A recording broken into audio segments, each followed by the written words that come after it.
Lois Stack, University of Maine Cooperative Extension Specialist in Ornamental Horticulture.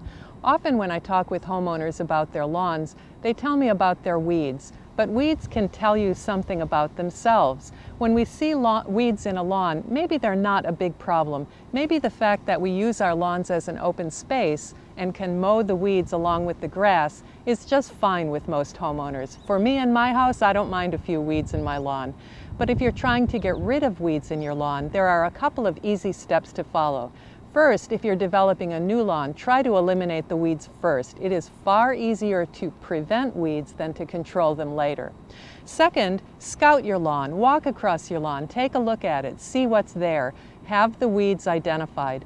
When we see weeds in a lawn, they're growing there because they're more competitive than the lawn. In an open, full sun, well irrigated and fertilized place, there's almost nothing more competitive than Kentucky bluegrass in a lawn.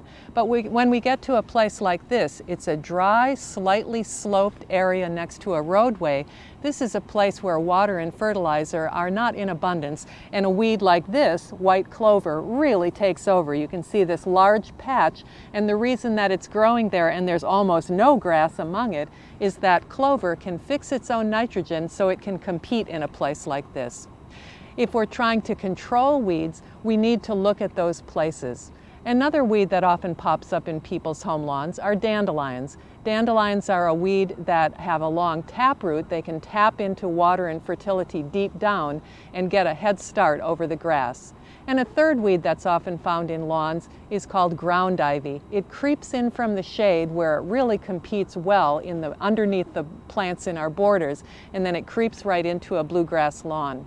So knowing that those weeds and others might be present, look at them and they can tell you how to control them. For example, this dandelion is a plant that really requires the use of a tool that digs down and gets the whole taproot. This screwdriver-like weeding tool is really useful for that.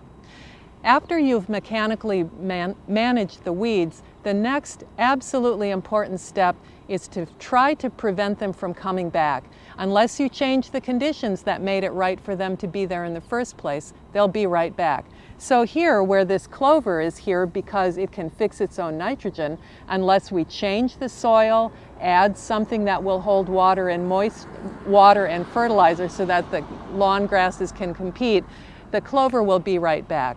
So be sure to take that last step to amend the soil in order to make the grass more competitive, limb up the trees so that there's less shade for the creeping shady plants like gill over the ground or ground ivy to compete, and you'll find that your lawn will rebound and take over.